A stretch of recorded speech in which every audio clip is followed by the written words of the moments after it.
በቅርቡ በደቡብ ኢትዮጵያ ክልል አሪ ዞን ጂንካ ከተማ ተከሰተ የተባለው የማርበርግ ቫይረስ እጅግ አደገኛና በአጭር ቀን ውስጥ ከባድ ህመም በማስከተል የጤና ስጋት ሆኖ ለሰዎች ሞት ምክንያት እንደሆነ ይነገራል። በተለይም በሽታው ከሰው ወደ ሰው የሚተላለፍ በመሆኑ የቫይረሱ ምንነት ከመታወቁ በፊት በቫይረሱ ለተያዙ ሰዎች ሕክምና ሲያደርጉ የነበሩ የጤና ባለሙያዎችም ጭምር በዚህ በሽታ ህይወታቸው ማለፉን የጤና ሚኒስቴር መረጃ ያመለክታል። ታዲያ ይህንን አስከፊ በሽታ ለመቆጣጠርና ወደ ሌሎች ቦታዎች እንዳይዛመት በደቡብ ኢትዮጵያ ክልል ጤና ቢሮ ምን እየተሰራ ነው? አሁንስ የቫይረሱ ስርጭት ያለበት ሂደት ምን ይመስላል ስንል ከክልሉ ጤና ቢሮ ኃላፊ አቶ እንዳሻው ሽብሩ ጋር ቆይታ አድርገናል።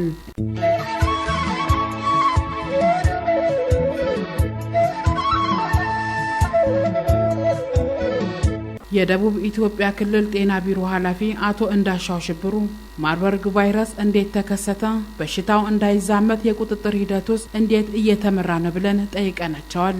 እሺ፣ አመሰግናለሁ። እንግዲህ ለመጀመሪያ ጊዜ ነው ማርበርግ ቫይረስ ኢትዮጵያ ውስጥ የተገኘው። ምስራቅ አፍሪካ ግን ከዚህ ቀደም ሩዋንዳ ላይ፣ ኡጋንዳ ላይ በሽታው መኖሩን እና የበሽታው የተረጋገጠው ህዳር 4 ነው የተረጋገጠው። ህዳር 1 አካባቢ ከዛ ቀደም ናሙና መሄዱን ስላወቅን ምናልባት ከንክኪ ያላቸው ሰዎች ስለሞቱ እኛ ህዳር 3 ላይ ነው ቀውስ አስተዳደሩን አክቲቬት ያደረግነው ያንቀሳቀስ ነው ማለት ነው። ይሄን ያደረግነው ከኛ ክልላችን ህብረተሰብ ጤና ኢንስቲትዩት ከጤና ቢሮ እንደውም በሰዓቱ ካሉት የሎካል ኤንጂኦዎች ጋር በጋራ ሆነን አክቲቬት አደረገ ማለት ነው። ያ ማለት የቀውስ አስተዳደሩን በጋራ ሲመራ ዋና ዋና የምንላቸውን ተግባራት ሴንትራላይዝ ማድረግ ነው። ትልቁ ዓላማ የሎጂስቲክ ወይም ግብዓትና መረጃ ማሳለጥ በጋራ በቀውስ ወቅት ሌላ ቀውስ የሚፈጥር ነገርም ስለሚኖር እንደዛ አደረግን። በአራት ማታ ላይ ግን የማርበርግ መሆኑ ታወቀ። ቫይረሱን ለመቆጣጠር ሙሉ ትኩረት እንደሚያስፈልግ ይታመናል። በዚህ ወቅትም መደበኛ የጤና ስራ እንዳይቋረጥ በምን አግባብ ነበር ሲመራ የቆየው? ህብረተሰቡ ሌሎች ህክምናዎችን ለማግኘት ወደ ጤና ተቋም ለመምጣት ከበሽታው አስከፊነት አንጻርስ ያጋጠመ ችግር ምን ነበር?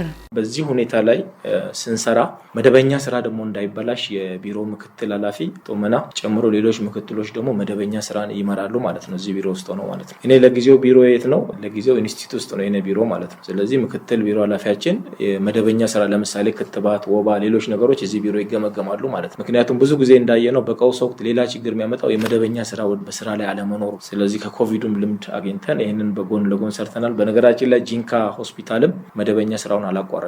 የህክምና ማዕከሉ ልክ ዋናው ግቢ የጂንካ ሆስፒታል ሲገቡ በስተግራ ያለው ነው የማርበርግ ህክምና ማዕከል፣ በስተቀኝ ሆስፒታሉ መደበኛ ስራውን እያከናወነ ነው ያለው ማለት ነው። ይሄ የተግባቦት ስራ በጣም ወሳኝ። ለምሳሌ የሃይማኖት አባት፣ የሀገር ሽማግሌ፣ ወጣቶችን፣ የሴቶች አደረጃጀቶችን፣ ሌሎችን ለማሳመን የሚጠቅመን የተግባቦት ስራውን ማሳለጥ የሚዲያ እናንተንም ጨምሮ ማለት የተግባቦት ስራ ውስጥ ትልቅ ባክቦን ነው፣ የጀርባ አጥንት ነው ብለን ነው የምንወስደው። እስካሁን በተሰሩ ስራዎች ምን ለውጥ መጣ? አሁንስ ያለበት ሂደት ምን ይመስላል? በተለይም እንደዚህ አይነት በሽታ ሲከሰት የአጋር ድርጅቶችና ባለድርሻ አካላት ድጋፍ ወሳኝ መሆኑ ይታመናልና በምን መልኩ ሲመራ ነበር ላልነው ጥያቄ ምላሽ አላቸው። አንደኛ የህክምና ማዕከሉን ማደራጀት ነው።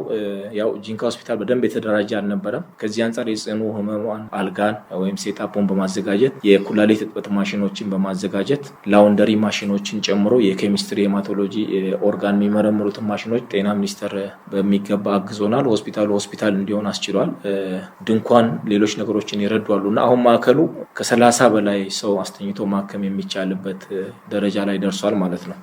እንግዲህ ይሄ የህክምና ማዕከሉን ላቦራቶሪም ከዚህ ቀደም ኢፒኤችአይ ነበር ምልኮ የኢትዮጵያ ህብረተሰብ ጤና ኢንስቲትዩት ነበር። አሁን ሞባይል ላቦራቶሪ ወይም እንደ መኪና እየተነዳ የመጣ አሁን ውጤት የሚሰራው እዚህ ጂንካ ሆስፒታል። ይሄ ትልቅ ለውጥ። ሌሎች ባለሙያዎችን ቅድም ያላነሳሁት የመጀመሪያ ኬስ ሲመጣ ጠርጥሮ ይሄ ነገር የተለየ ነው ብሎ የላኩትም ባለሙያዎች ናቸው። ናሙናውን ደግሞ ወዲያው ወስዶ ወደ ኢትዮጵያ ህብረተሰብ ጤና ኢንስቲትዩት እንድናደርስና በሁለት ቀን ውስጥ ነው በነገራችን ላይ የተሰራው። በሁለት ቀን ውስጥ ነው ማርበርግ መሆኑ የተረጋገጠው። ከዚህ ቀደም የዛሬ 12 ዓመት እዚሁ የቢጫ ወባ ተነስቶ ነበር። በሽታውን ለማረጋገጥ 8 ወር ነው የፈጀብን። ስለነበርኩ ነው የፈጀብን ያልኩት።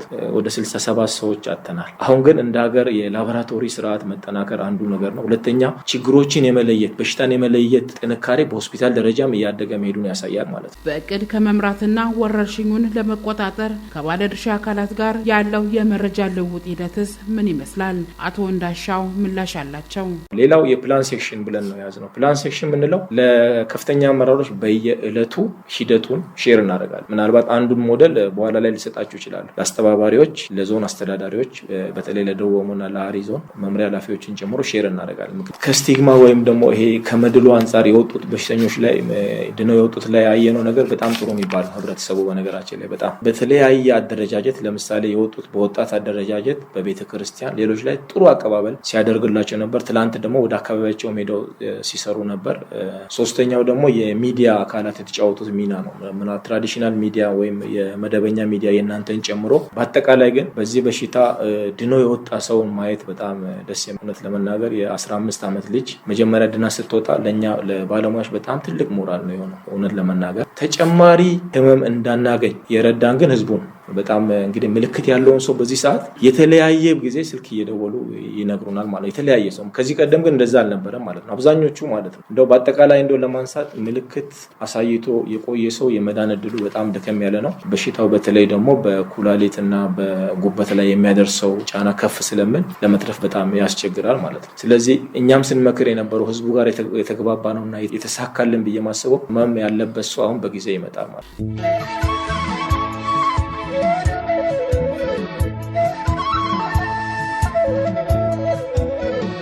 ይህንን አስከፊ በሽታ ለመቆጣጠር እየተደረገ ያለው ጥረት አበረታች ቢሆንም የህብረተሰቡ ጥንቃቄ ተጠናክሮ ሊቀጥል ይገባል እያልን ዝግጅታችንን በዚሁ ቋጨን።